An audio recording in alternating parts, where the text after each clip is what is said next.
Excellencies, the distinguished member of the committee, ladies and gentlemen,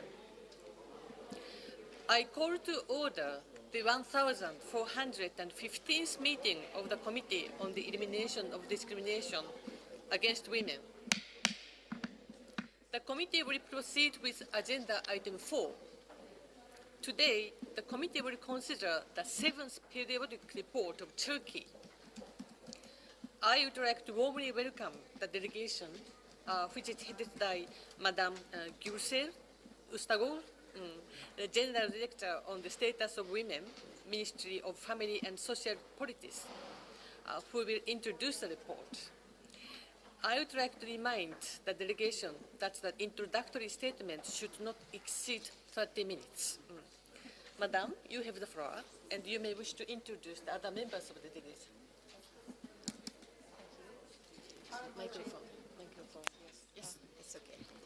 Honorable Chairperson, esteemed members of the committee, distinguished participants, I would like to extend my deepest regards to all of you. And firstly, I will introduce the delegation of the Republic of Turkey. We are all 26 representatives from Ministry of Foreign, 9 representatives, from the Ministry of the Family and Social Policies, 9 members, and the Ministry of Labor and Social Security, 1 member, and from the Ministry of Justice, 1 member, from the Ministry of National Education, 1 member, and from Ministry of Health, 1 member, and from Ministry of Food, Agriculture and Livestock, 1 member, and we have 2 interpreters. Now, I want to start my speech. Honorable Chairperson and esteemed members of the committee, distinguished participants, before I start my opening remarks, I would like to extend our Minister, Dr. Fatma Betül Sayankaya''s best regards to all of you. Madam Minister is unable to be here today because of her busy schedule in parliamentary sessions. It's a great honor and pleasure for me to present you the CEDAW's 7th periodical report of Turkey. We are here today as a large delegation including representatives from our permanent mission, the Family and Social Policy, the Foreign Affairs, the Interior, the Justice and the Labor and Social Security, the National Education, the Health, and the Food, Agriculture and Livestock Ministries. The concluding remarks received following our 6th periodical country report, we have prepared and forwarded to your committee our interim report in October 2012, 7th periodical country report in November 2014. And finally, our answers to the list of issues in February 2016 in accordance with the procedures of preparing a report and in coordination with our ministry. During the process of preparing these reports, with NGOs being in the first place, we have organized meetings with universities, representatives of public organizations and institutions. Moreover, we have received comments of the related stakeholders on the text prepared after the meetings. We have also participated in the meetings conducted by NGOs within the framework of preparing shadow reports. The final comments and all recommendations given by CEDAW committee to date were translated in Turkish, published on the website of our ministry. Meetings were organized with NGOs in order to introduce the concluding observations. The related institutions and members of the parliament were informed. In addition to the information communicated to the committee, I'd like to further inform you, the honorable members of the committee, about the current situation of our country. Turkey has been extensively receiving migration for the past few years and continuing its fight against terrorism in addition to the problems resulting from the migration. However, Turkey has not compromised on its reform process of human rights, and with a human rights for everyone with no discrimination approach, Turkey has realized legislative regulation required for enabling everyone to equally and completely exercise their human rights. Turkey has also established institutional structures and empowered its commitments at an international level. Turkish society is not a juxtaposition of communities or groups. Rather, Turkey consists of the amalgamation of individuals with different backgrounds who have accepted this land as their homeland for centuries. Indeed, the equality of individuals are guaranteed under the Article 10 of our Constitution, which states, "Everyone is equal before the law without distinction as to language, race, color, sex, political opinion, philosophical belief, religion, and sect, or any such grounds."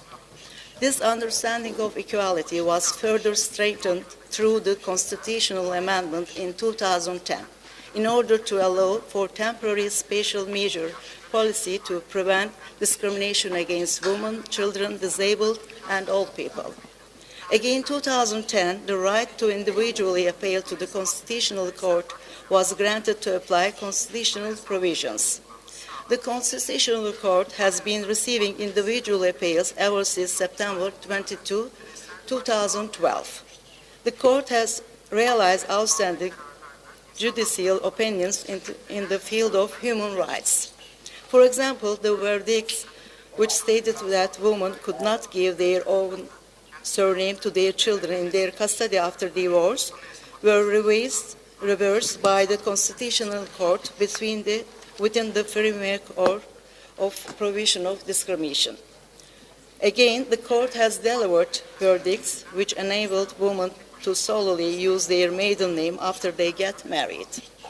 Through the legal reform packages employed in the last 5 years, amendments were conducted in Turkish Criminal Code, Code of Criminal Procedure, Anti-Terrorism Law, and Press Law, and thereby the steps taken to prevent discrimination were further strengthened. Through the democratization package declared in September 30, 2013, fundamental rights and freedoms were extended via some administrative and legal amendments. Some provisions preventing discrimination were added to Turkish Criminal Code. Hate crime is included within the Turkish Criminal Code, and now there are heavier penalties for committing discrimination and hate crimes. In order to enable everyone to equally and completely exercise their human rights, institutional appeal mechanisms were also strengthened. Established in 2012, the National Human Rights Institution of Turkey were restructured as the National Human Rights and Equality Institution of Turkey in 2016. In addition to its current duties, the re-established institution is also going to function as anti-discrimination and equality institution. Another important development is the establishment of the Ombudsman Institution in 2012, including a woman-lead auditor responsible for women and children-related issues. Honorable members and distinguished participants, our country tackles with various terrorist groups bloody attacks simultaneously. One of the main responsibilities of state is to protect its citizens and to preserve the safety, environment, and public order. Within that framework, we pay maximum attention to enable the freedom-safety balance. All of the measures are taken under legal framework. While our security forces are tackling with the terrorists, necessary measures are taken which enable our citizens to receive the least damage, and efforts are done in order to ensure their fundamental human rights. Moreover, the damages of the terrorist strike are compensated by the state, and our citizens' access to fundamental public services continue with no interruption. Honorable members and distinguished participants, besides the steps taken in the field of human rights, I'd also like to inform you about the work we conduct regarding women's rights.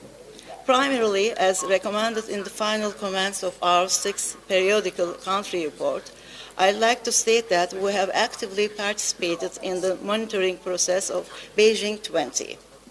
And we have followed the Beijing 20 themed 9th Commission on the Status of Women through a committee, which included the extensive participation of NGOs with an elaborately prepared country report. Again, within the framework of monitoring Beijing 20, our country hosted the meeting of Ending Violence Against Women, Building on Progress to Accelerate Change in 9th and 10th of December 2015 in Istanbul.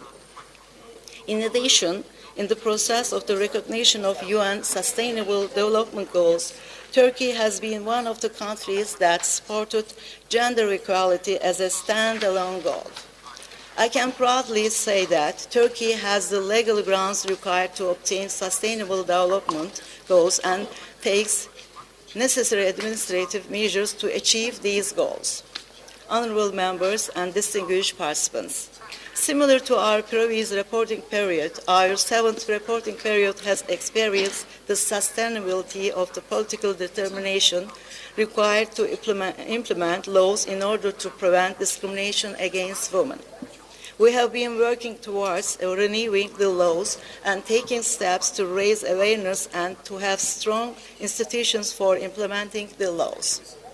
As the highest political document, the 10th Development Plan evaluates various objectives, goals, and policies regarding gender. The establishment and reconstruction of the ministry in 2011 was one of the significant steps taken for having strong and reliable institutions to prevent discrimination against women, with the aim of bringing an integrative perspective. Para que haya instituciones sólidas. إدراج الرؤية الاندماجية في السياسات الاجتماعية، فإن وزارة العائلة قامت بتوحيد خدماتها وآليات رصدها، وكذلك الإدارة العامة للوزارة الخاصة بوضع النساء تم إعادة هيكلها لشمل الخدمات الاجتماعية للنساء ضمن نطاق عملها، وبالتالي بدأت العمل كآلية وطنية لا تصيغ سياسات فحسب، ولكن أيضا تقدم خدمات بناء على الطلب من خلال مراقبة ورصد حاجيات النساء، من خلال مقاربة متعددة القطاعات التي تقدم خدمة وقائية وحمائية. حقيقة أن الإدارة العامة للوزارة الخاصة بوقع الإنسان حقيقة لديها 64 عاملين قبل تأسيس الوزارة، كان لديها 102 موظفا في مقرها و2000 موظف في المستويات الإقليمية، ولديها ميزانية أكثر 15 مرة من ذي قبل، وتهدف إلى تقديم خدمات اجتماعية ذات جودة ومنع كافة أشكال العنف والتمييز ضد النساء في بلدنا. أيها الأعضاء الكرام، أيها المشاركون المحترمون، إن مكافحة العنف ضد النساء هي قضية